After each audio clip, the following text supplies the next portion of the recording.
आज खरोखर ही अत्यंत आनंदाची गोष्ट आहे की पुण्यश्लोक अहिल्यादेवी होळकर यांच्या त्रिशताब्दी निमित्त महाराष्ट्र शासनाच्या जलसंपदा विभागाने एक अतिशय महत्त्वाची यात्रा गोदा ते नर्मदा या यात्रेचं आयोजन केलं आणि आज त्र्यंबकेश्वर मध्ये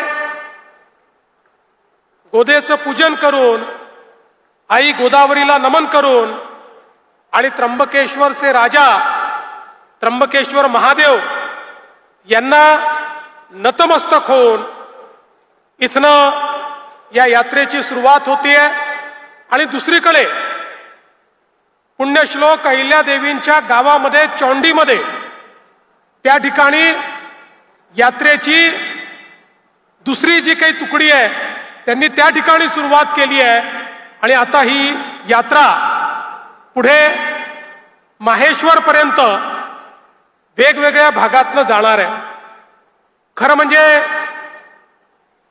आपले माननीय मोदीजी हे नेहमी सांगतात विरासत भी और विकास भी, वारशाचं संवर्धन आणि विकास या दोन्ही गोष्टी करणं हे गरजेचं आहे।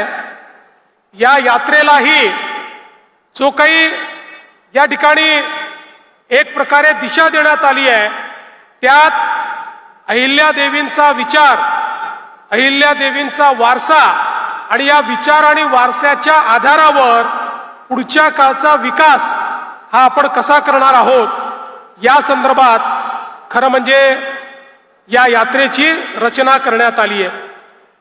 आपल्या सगळ्यांना माहिती आहे या देशामध्ये ज्या शासकांचा विचार उत्तम शासक म्हणून केला जातो त्यांच्यामध्ये जसं आपण सर्वात पहिल्यांदा छत्रपती शिवरायांचं नाव घेतो तसंच या देशामध्ये उत्तम शासक म्हणून जर कोणाचं नाव घेता येईल तर त्या पुण्यश्लोक अहिल्यादेवी होळकर होत्या।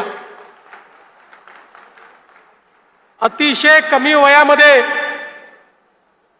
मल्हारबा होळकर यांनी पतीच्या मृत्यूनंतर त्यांना सती न जाता जबाबदारी सांभाळायला सांगितली। कोवळ्या वयामध्ये जबाबदारी सांभाळत असताना त्या ठिकाणी त्यांनी ज्या प्रकारचं पुढच्या काळात कार्य केलं आणि विशेषतः आपल्याला माहिती आहे की त्यांच्या शासन कालामध्ये त्यांनी केलेलं कार्य हे अत्यंत मोलाचं आहे।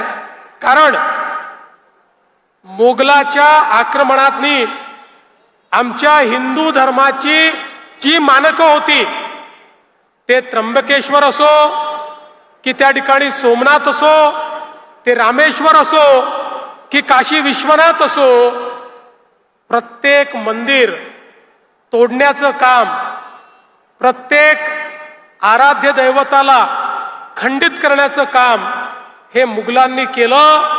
त्या मुघलांच्या नाकावर टिचून आणि त्यांच्या छातीवर पाय देऊन पुण्यश्लोक अहिल्यादेवींनी या सगळ्या मंदिरांचं पुनर्निर्माण त्या ठिकाणी करून दाखवलं।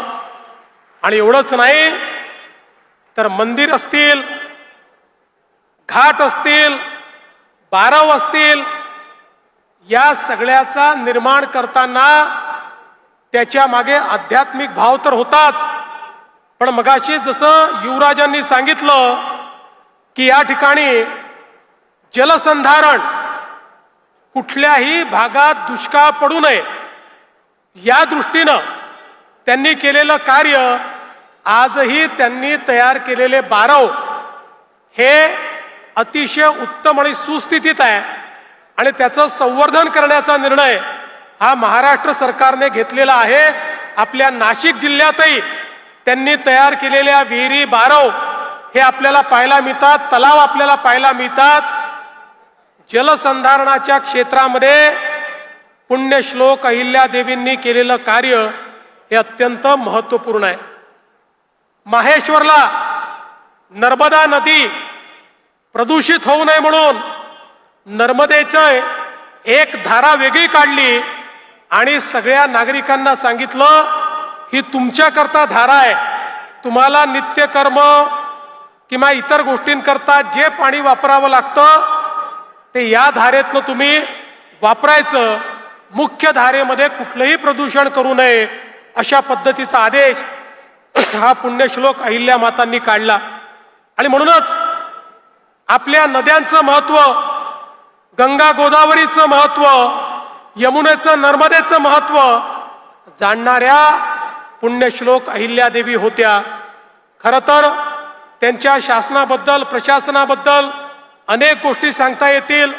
विशेषतः महिलांच्या शिक्षणापासनं तर रोजगारापर्यंत माहेश्वरमध्ये त्या ठिकाणी माहेश्वर साडीच्या माध्यमातून रोजगाराची निर्मिती करून आमच्या महिलांना सक्षम करणाऱ्या आणि त्याचबरोबर पहिल्यांदा संपूर्ण महिला सैनिकांची तुकडी ही तयार करणाऱ्या देखील पुण्यश्लोक अहिल्या माता होत्या.